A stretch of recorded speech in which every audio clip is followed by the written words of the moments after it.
ఈరోజు కడప జిల్లాలో ప్రొద్దుటూరు స్థానిక కూరగాయల మార్కెట్ నందు మన రిక్షా కార్మికులు, హమాలీలు, అలాగే రోడ్లపైన చెప్పులు కుట్టే కార్మికులు, అలాగే రకరకాలుగా ఇబ్బందులు గురయ్యే కార్మికులకంతా రాష్ట్ర ప్రభుత్వం 10,000 రూపాయలు పెన్షన్ ఏర్పాటు చేయాలని జనవరి 5వ తారీఖు కలెక్టర్ గారికి ఒక వినతి పత్రం ఏర్పాటు చేయడం జరిగింది. రేపు సోమవారము నంద్యాల జిల్లా కలెక్టర్ గారికి కూడా ఒక వినతి పత్రం ఏర్పాటు చేసి మేడం గారికి కూడా ఈ విషయాలు, ఈ సంఘటిత కార్మికులు ఏ విధంగా అయితే ఇబ్బందులు జరుగుతున్నారో వాళ్ళకు న్యాయం చేసే విధంగా రాష్ట్ర ప్రభుత్వం చొరవ తీసుకోవాలని కూడా మహాజన రాష్ట్ర సమితి ఒక డిమాండ్ చేస్తున్నాం.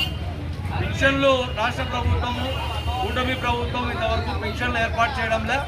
పెన్షన్లు తొందరగా ఏర్పాటు చేసి ఎవరైతే కార్మికులు ఇబ్బందులు గురవుతున్నారో వాళ్ళందరికీ పింఛన్లు ఏర్పాటు చేసే విధంగా రాష్ట్ర ప్రభుత్వం త్వరగా ఒక నిర్ణయం తీసుకోవాలి.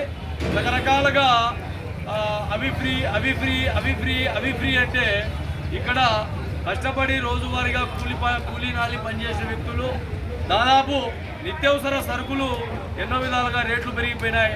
కూరగాయలు చూస్తే ఓసారి రైతు కూడా గిట్టుబాటు ధర లేని కూరగాయలు, ఓసారి చూస్తే ఇబ్బందులు గురయ్యే ప్రమాదంలో రకరకాలుగా ఇబ్బందులు ఉన్నాయి. కాబట్టి స్థానికంగా ఎప్పుడైతే ఇబ్బందులు గురవుతున్నాడో సగటు మనిషి ఆ కార్మికులకు అన్ని విధాలుగా న్యాయం చేసే విధంగా రాష్ట్ర ప్రభుత్వం చొరవ తీసుకోవాలని మహాజన రాష్ట్ర సమితి ఒక డిమాండ్గా తెలియజేస్తాను.